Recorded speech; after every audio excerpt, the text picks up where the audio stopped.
Monday Morning Heat Check. I'm Juliet Litman. I'm John Gonzalez. Let's talk basketball. I love to talk basketball. Let's start with the team we tend to ignore. Frequently and get yelled at about it. Yeah, thanks, Dream Shake. Rockets fans. The Houston Rockets. They are now 11-3. They're half a game up on Golden State, and they beat the Pacers, who are actually good. Yeah, the Pacers are pretty good. They didn't play well against the Rockets. The Rockets continue to play well. They're 11-3 now.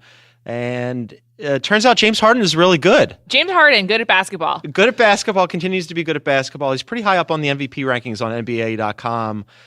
They actually have Harden first. When I say pretty high, he's at the top. He's number one. Yeah, which is pretty high. Do you enjoy watching James Harden? I do. You do? I have a sickness for guys who can get to the foul line. Mm-hmm. Like that is really a sickness. It's a weird thing. Like watching guys shoot free throws and make free throws is not an exciting proposition.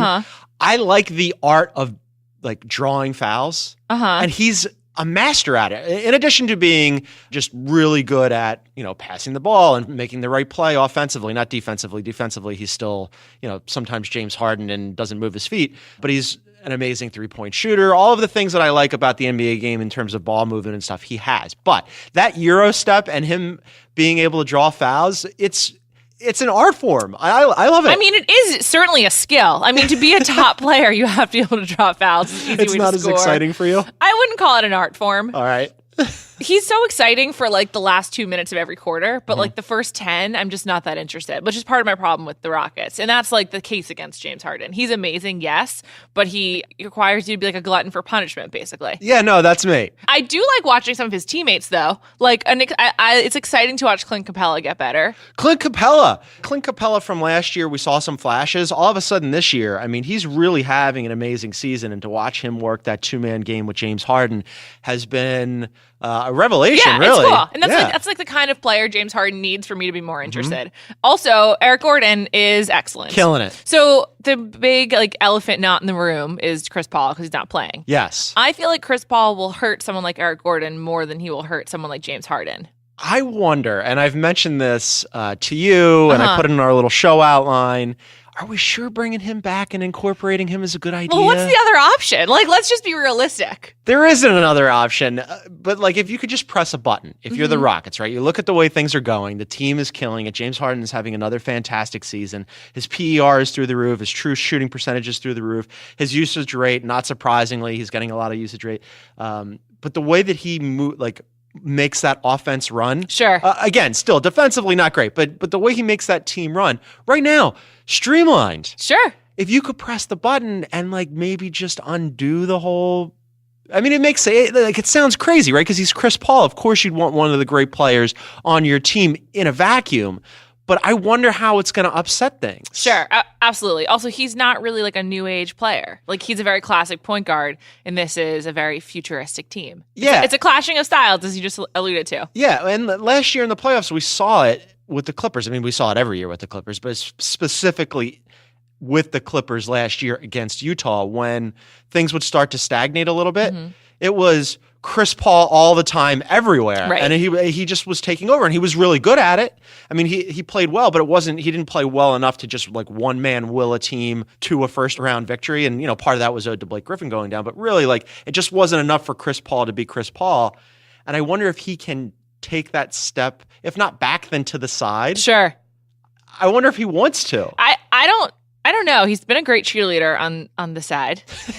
Right. Maybe that's just good enough now, right? Yeah. But I think also like the other difference is the Rockets made so many roster moves to get Chris Paul. Like, I'll never forget the day that they were doing it. And you're just like, first of all, why are all these teams helping Daryl Morey? And number two, like, did you even know these kinds of transactions were possible? Right. Like, it was like the biggest day in cap nerdery history. Yeah, it was great. It was fun. And yet, like, the same like four essential people are still on the Rockets, and they're basically the same as last year, even though it's a pretty overhauled roster. And I feel like that's kind of like the James Harden effect, is that he is so specific in how he plays that he just needs a certain type of player around him, and then that's it. And Chris Paul, I think, is quite different. Like, you can remember Chris Paul's teammates. Like, he doesn't really rise above like the system he's in. You're like, he was passing to this guy and he was yelling at this guy. Like, who else is on his team in a way that, like, James Harden, you don't. Like, maybe it's a little heady for this early in the morning on Monday, but I don't know. I think it's relevant to your question is, are the Rockets the second best team?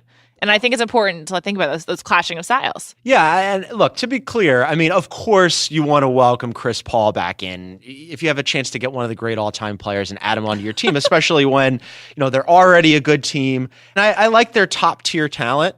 But at the PJ Tucker, Luke Mbamute level, that's when it starts to get like a little thin. So of course you could use a Chris Paul. Sure. Luke Mbamute, he's been good though. He's fine. Yeah. Look, I like Luke a lot. Like he's a really nice dude. He's a good defender. Sure. But like when you're like trumpeting Luke Mbamute and being like, yeah, Luke, like great team this year. Right, like good teammate, everybody likes him. Like, okay, like that's when you probably get a little thin. We had this question on our shoot around on the Ringer on Friday. Who's the second best team in the league? And it probably comes down to these guys or the guys in the East. Right, the Celtics. Yeah, which we talk about entirely too much on this podcast and at the Ringer. But for me, I picked the Rockets because like look what they're doing. It's a continuation of last year. That offense is killer. The Celtics are 12-2. They've won 11 in a row. They're trying to win 12 in a row tonight.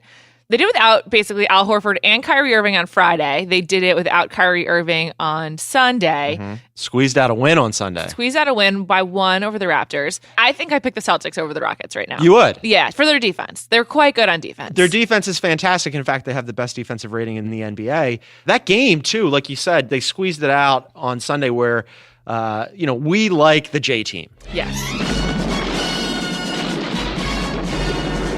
One more time to drop the J team drop in there. Thanks, John. I loved it so much. But we had Jason Tatum yet again. I mean, I like Jason Tatum, as I've said more than you'd like to. Frequently, right? More than I'd like to. Jason Tatum had what amounted to the game-winning shot against the Raptors. The Raptors had 2 chances though to win that game. DeRozan missed 2 shots, but still, it speaks to the depth of the Celtics. Yeah. That they can lose certain guys for certain games and still with these rookies go ahead and win against good competition. I mean, like the Raptors aren't a pushover team. They've been a perennial playoff team in the East for the last few seasons. So that's a pretty good win for them. I think 95 points without Kyrie Irving is like pretty impressive. Pretty good. Yeah. Because you're not like, oh, wow, what an offensive dynamo they've got over there. I mean, if you're relying on, Marcus Smart to give you 14 points every game, that's like pretty good. I mean, like if you can count on that, that's great. Yeah. I like their supporting cast, I think, better than I like the Rockets supporting cast, but the difference is how do they deploy those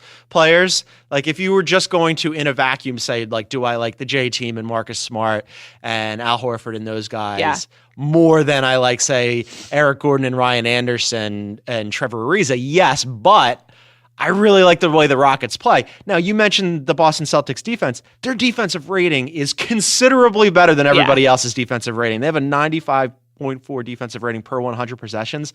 The Thunder are second, and then everybody else is like way behind. So that speaks, by the way, so much to the Thunder's offense problems. Like it's insane. Yeah, the Thunder. Every week on this podcast, we like basically shoulder shrug at the Thunder, and I don't understand what's happening. We'll come back to them next week. So aside from the second best team, you went with the Celtics, but so you would rather have the Celtics roster and their coach versus the Rockets roster and their coach? Yes, for a couple of reasons. I think even though Harden is an amazing scorer and can get to the line, I just think that Kyrie is like the ultimate, I will score now, no one can stop me. Like, are you coming around on the art form of getting to the line? He finishes so often in a way that no one else does. Yeah. Whereas with Harden, like you're like, oh, he's going to the line now. But you're with Kyrie, like, right, that's going to go in, of course. It's just different. And then I think I would choose Eric Gordon over Marcus Smart. Yeah. But I think But they're different. They're like hugely different players. They couldn't be more different. They each fit their team perfectly, honestly. In that Eric Gordon makes 3-pointers and Marcus Smart just takes them. Yeah, so that's sure. Good for Marcus Smart. But I like the intangibles that Marcus Smart brings, and also he's switchable on defense, and he's an absolute dog at that end of the floor, and I love that about him. And the Rockets, that's not their game. They're a go team. Yeah, I just think I actually think the Celtics have like a better bench, and Coach Brad is just really good. Yeah, it's a weird thing for me because if we're talking about, again, like which team is the second best team in the league, I'm going to go with the Rockets. But if I divorce myself from just like how are they playing in their offense and I could just in a vacuum look at the pieces and the coach, I would go with the Celtics, reluctantly. But I just like the way that the Rockets play. I like that style of offense especially. I think that you're just like addicted to basketball and like you're a junkie, and so you're like, yeah, give me the Rockets. I could go either way, really. Like I like both teams. They're both really good teams. Yeah, they are both fun. We'll talk about them both so much more. Should we move on? Yeah. Rudy Gobert's out 4 to 6 weeks. This is a tough one. This is tough. So he's basically blaming Dion Waiters. Did you see the play? Yes, I did. There's going to be some conspiracy theories on this. Where are you on Waiters in general? I like him, but I also really like Gobert. So it's like kind of, I feel impartial here. It's like two of my children. I love Dion Waiters. Yeah. I loved everything I told Chris Ryan I wanted to be the Dion Waiters bureau chief and like just go down to Miami and plant down there after he wrote that amazing Players Tribune story over the summer. It was fantastic, and if you haven't read it, you should absolutely go back and read it. In addition to that, Juliet, do you know where he's from? Philadelphia? He's from Philadelphia, so I have to like him as a rule.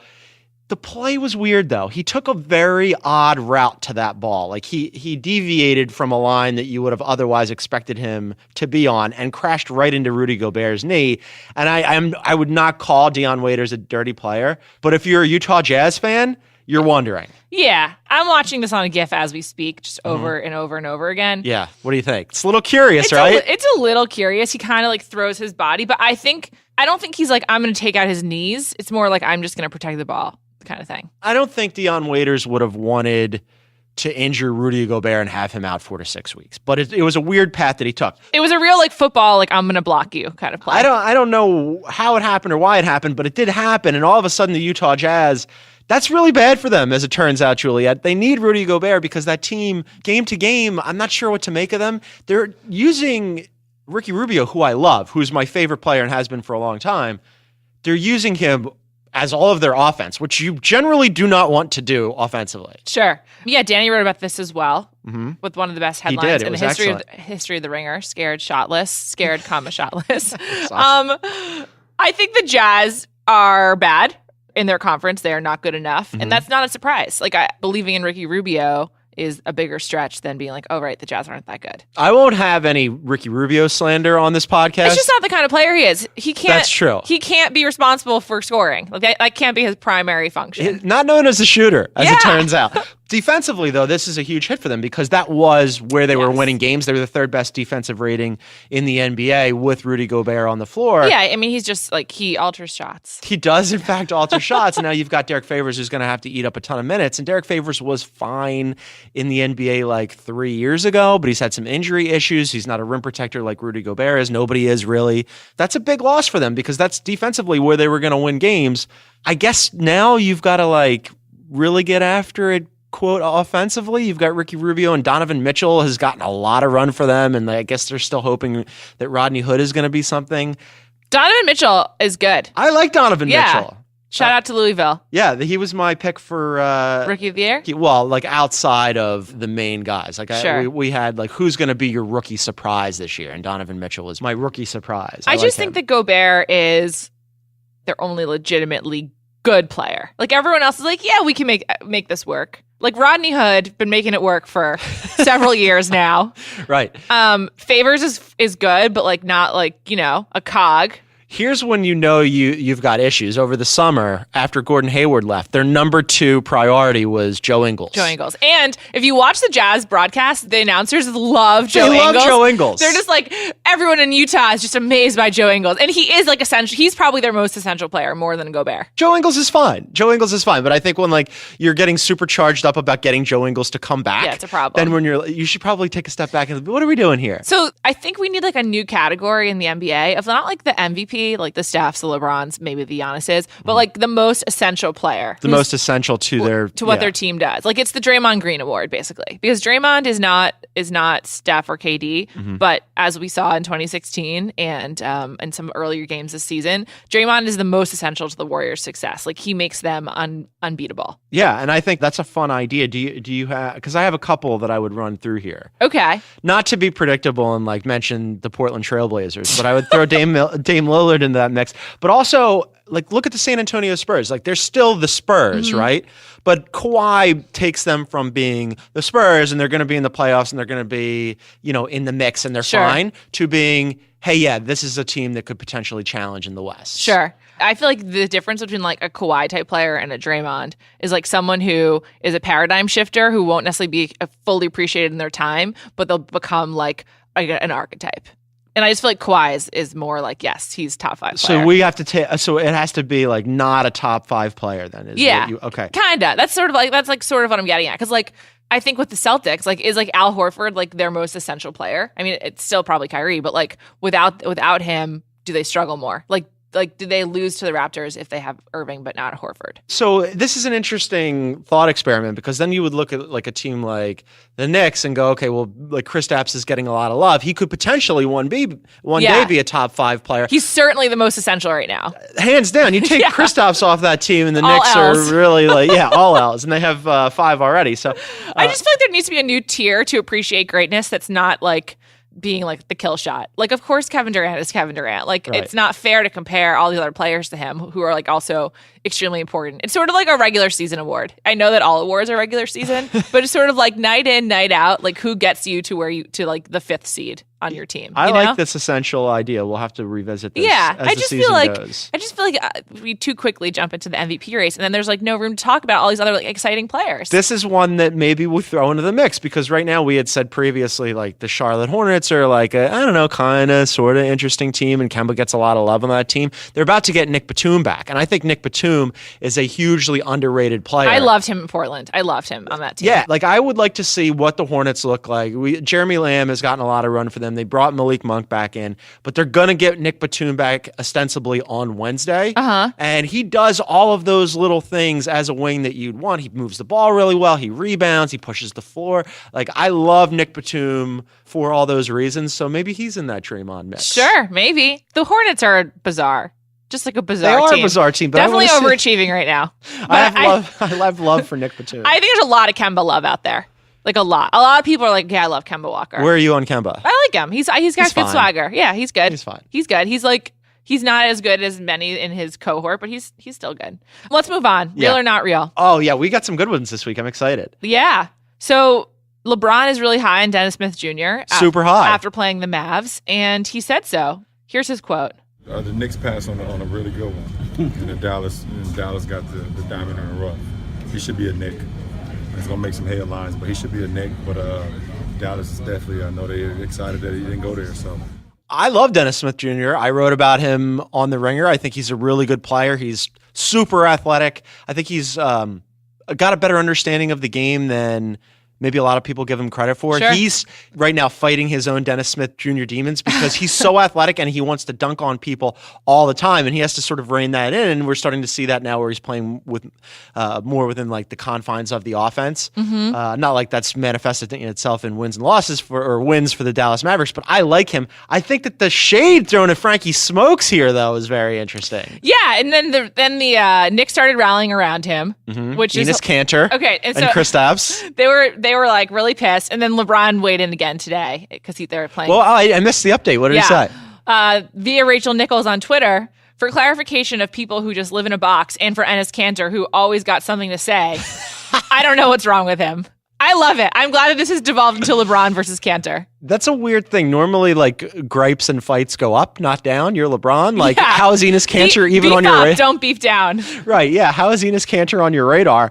Most of the time, I swear to you, Juliet, when I'm watching the Knicks and Enes Kanter enters the game, I always go, oh, yeah, Enes Kanter's on the Knicks. Like, Enes Kanter is in the league and he has a job and he's a great rebounder. I know Enes can't play him Kanter, else. but he's a great rebounder. That's all he does. And also, I think a really good hype man. He's a very good hype man, which is applicable in this situation. So real or not real, they should have taken Dennis Smith Jr. instead of Frankie Smokes. What do you think? I think real. Yes. Real. Look, I like Frankie Smokes. I hope he's good for Jason Concepcion's mental well-being. Yeah. Right? He's a good defender. We've seen that. He threw that beautiful lob to Kristaps Porzingis the other day. In one short week, he went from flashes of defense to actually defending. So it's a very quick improvement. Good for him. Right. I like him at the end of that end of the floor. He looks, if not lost on offense, reluctant, shy. Yeah. And maybe he'll get there. I don't know. The Knicks are not really noted for developing players, but who knows? But they could use some offense. Like, nobody else is like, go and why not take some shots that KP isn't taking? Like, assert yourself at that end. You don't believe that Tim Hardaway Jr. will give them what they need? I do not. Oh, wow. I do not. So, yeah, I'm on Dennis Smith Jr. over Frankie Smokes. Another one. Lonzo Ball recorded his first triple-double this weekend against the Bucks in a loss. And afterwards, he said he didn't really care about it. Does it feel significant to you in any way to be the youngest guy to get there, to be younger than LeBron by 5 days when he did it? I mean, no, it don't matter to me, to be honest. I just wanted to win tonight. I thought we put ourselves in a good position to get it, but didn't happen. Just wants the win. Shocker. As athlete cliches go, that's my least favorite. What would you prefer them to say?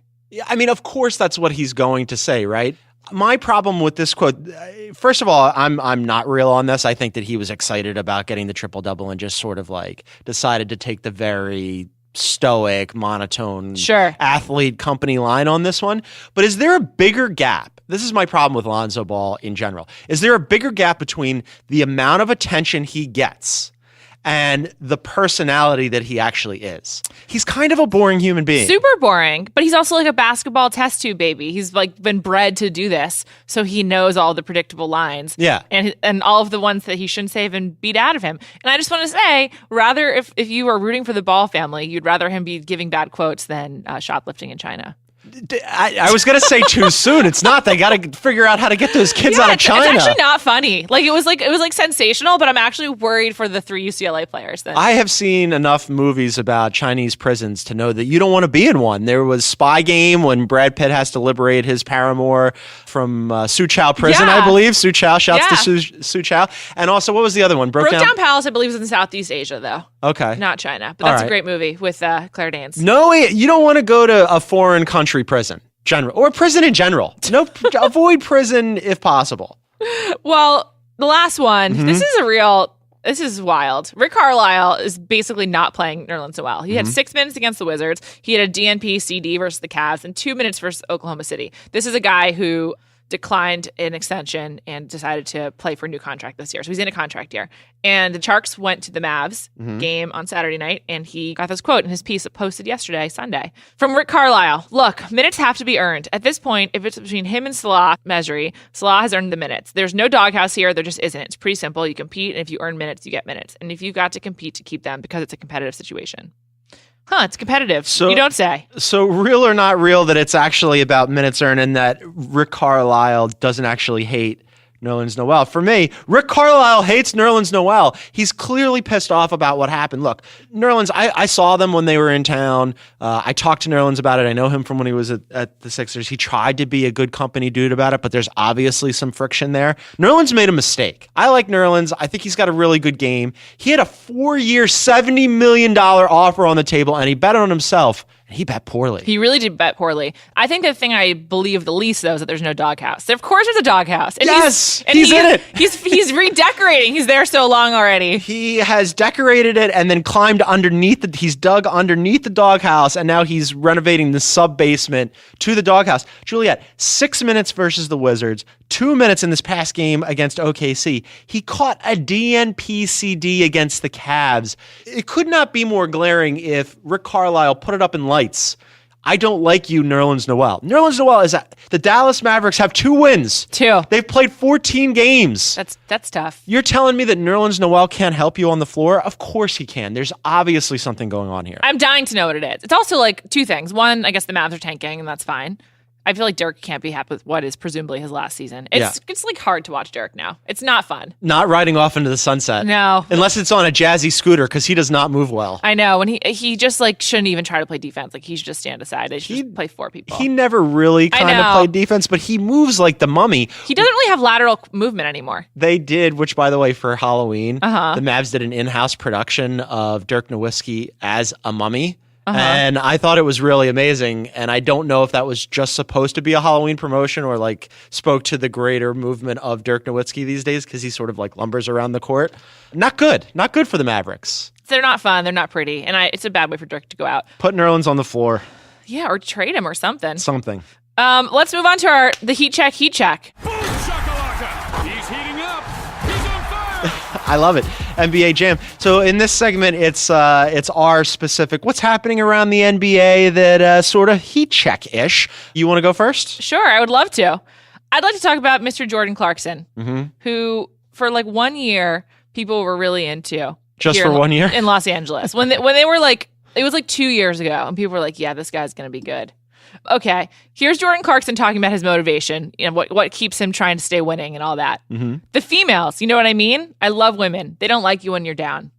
So I just want you to know, Jordan Clarkson used to date Kendall Jenner, and she's now dating Blake Griffin, or at least they go out for dinner a lot together. I don't know if they're officially dating. So that's a big L for Jordan Clarkson. So if that's what's keeping him motivated, I'm concerned for him.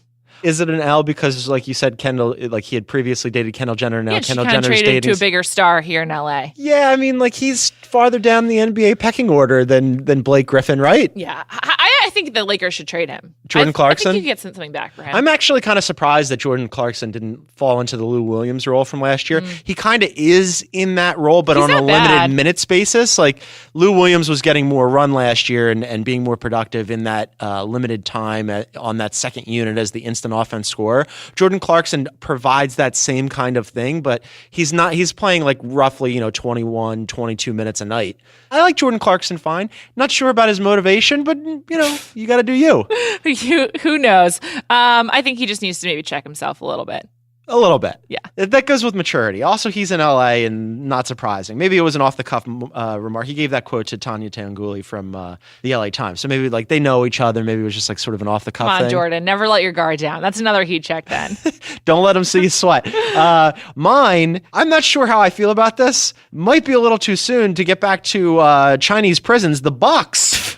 The Bucks decided that they were going to throw major shade at the Lakers and the Ball family. The Bucks mascot held up a sign, Juliet, and on the sign it said, "LiAngelo Ball is leading the Ball family in steals." Woo! Boom. Roasted. Ouch! Ouch. That's a little bit much. I was ready to joke about it, and now I've realized after talking about Broke Down Palace that I'm not ready to joke about it. I don't know about you. I would not do well in prison. Yeah. Per TMZ, Donald Trump, thank goodness, is getting involved trying to get them that'll out fix of the it. country. Certainly that'll take care of it. Yeah.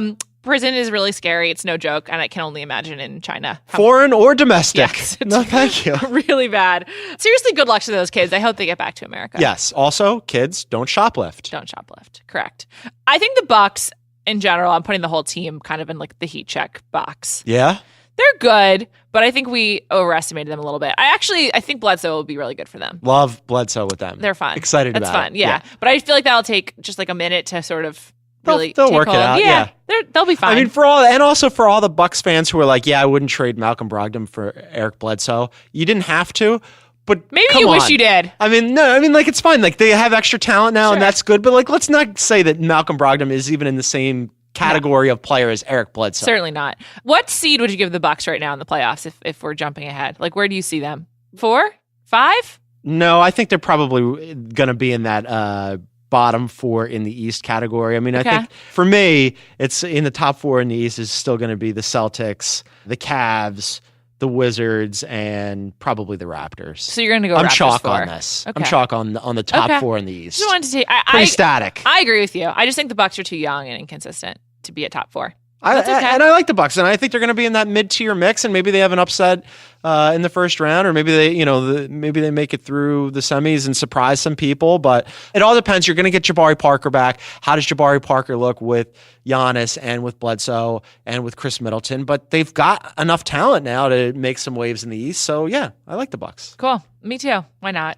This week on the schedule tonight, Monday, the Cavs are in New York for the Knicks.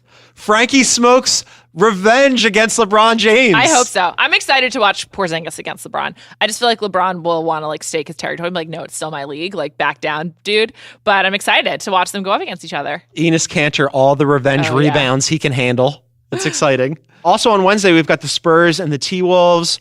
That's a good game for this week. 2 teams in the Western Conference that are in the mix. Yeah, absolutely. The Wolves are fun. Yeah, I like the Wolves. They looked good for one half against the Warriors. Although their defense is still a hot mess, and every time you turn around, either Tibbs or Jimmy Butler or both is complaining about it. So that's still a little curious. But yes, they're playing better.